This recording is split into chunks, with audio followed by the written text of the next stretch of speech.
Aqui é um assunto que eu gosto muito, essa parte de investimentos eu já gosto muito, mas algo que eu tenho falado muito, tenho conversado com algumas pessoas e ela se fez muito importante nesse momento de isolamento, de pandemia, de crise econômica, que é a questão da reserva emergencial.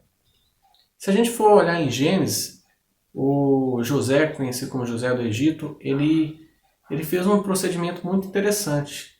Ele teve a visão de que o povo passaria fome durante um período, só que antes eles passariam por um período de abundância.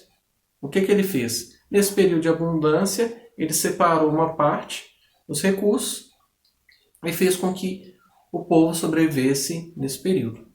Então a gente já vê Deus ensinando sobre a questão de se preparar para as emergências há muito tempo atrás. Pensar que isso está registrado no livro de Gênesis. Mas para que seria uma reserva de emergência? Ela permite uma tranquilidade, seja para imprevistos, seja para oportunidades. Mas o que eu devo avaliar hoje para a questão da quantidade, para compor a reserva de emergência? Eu acho que é interessante você avaliar se você tem seguro de vida, seguro para veículo, se você tem, né? Isso pode ser necessário uma reserva maior ou menor. O tipo de trabalho. Se você é servidor público ou é seletista, você tem uma estabilidade maior ou menor no emprego. Se você é autônomo ou empreendedor, você tem um risco maior. Então, sua reserva de emergência tende, ou o objetivo tem que ser um pouquinho maior, longo prazo. O volume tem que ser um pouquinho maior. E uma coisa que eu pensei nesses dias é a questão da quantidade de dependentes que dependem dessa renda. Por exemplo, um casal com 2 filhos. Se somente o marido trabalha, a tendência é que a reserva de emergência tem que ser maior. Porque se acontecer a ausência dessa pessoa que traz o dinheiro para casa, para a família não ficar desassistida durante o período de adaptação, né, que é muito, muito ruim e difícil, né? Só que se a pessoa, por exemplo, ele é um solteiro, mora com os pais, ele tem uma condição mais tranquila e tem menos pessoas dependendo. É claro que deveria ajudar em casa e tudo mais, mas menos pessoas dependendo. E onde colocar essa reserva de emergência? A gente falou um pouquinho antes sobre a questão do CDB. É interessante que você tenha um CDB que te renda pelo menos 100% do CDI, no mínimo. Isso é bem fácil de achar. Você acha no Nubank, você acha no Inter e outros bancos digitais você consegue achar com muita facilidade. Ou um tesouro direto, que normalmente você é negociado por alguns bancos. Alguns cobram taxas, mas a maioria não. E por corretoras que também você pode utilizar.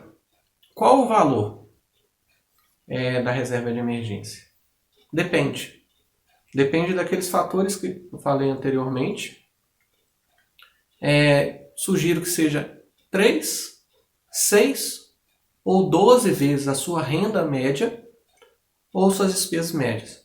Ou seja, na ausência de qualquer renda, você conseguiria ter reserva de emergência que ia te sustentar durante 3 meses, ou 6 meses, ou 12 meses.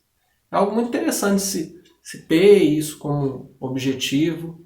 Eu e minha esposa, a gente tem como objetivo finalizar esse 2020 já com a nossa reserva de emergência completa. Isso traz muita tranquilidade para as emergências, ou mesmo aproveitar oportunidades de alguns sonhos, de algumas expectativas, de alguns planejamentos que tem. De repente você pode conseguir concurso interessante com dinheiro, porque você é capaz de conseguir um desconto bem interessante. Em alguns casos você consegue 10% de desconto. E cheguei a falar na primeira ou na segunda aula sobre a questão de definir uma meta. Então, vocês vão ver agora uma imagem da composição de como hoje está organizando, né, de categorias os nossos gastos ou a distribuição da nossa renda. Hoje, graças a Deus, a gente tem conseguido separar 21% para poder compor a reserva de emergência ou aplicações. E fiquei pensando assim, qual que seria o percentual ideal? Entre 25% e 30%. Por onde que eu cheguei nesse valor? Se hoje você trabalha 8 horas e tiver uma redução, seja na sua carga horária e, consequentemente, a redução salarial, se você trabalha 8 horas e muda para 6, seu salário tende a reduzir 25%. Então, se você já se preparou para isso, você não vai sentir tanto baque. Ah, mas 25% é muito. Inicialmente, sim. Então, começa com 5%. Separa 5% da sua renda. Se você recebe R$1.000, separa R$50 daquele valor. E começa a colocar ou no CDB 100% ou no Tesouro Direto. E vai criando um hábito. Depois, muda para 10%. Depois, 15% e vai até atingir o objetivo, que é poder ter uma reserva maior e ter uma parcela maior em investimento. E pensando em entrar naquele ciclo que eu falei sobre o ciclo da prosperidade. Abaixo desse vídeo, vocês vão ver uma descrição de um vídeo sugerido, bem interessante, do William, do canal Dinheiro com Você, que fala sobre investimentos, fala sobre essa sopa de letrinhas. É um vídeo bem ilustrativo e vai ser bem proveitoso. Finalizando, gostaria de a gente refletir em algumas escrituras em Provérbios. Provérbios 14:15, o 22:13, 27:12 e o 13:16.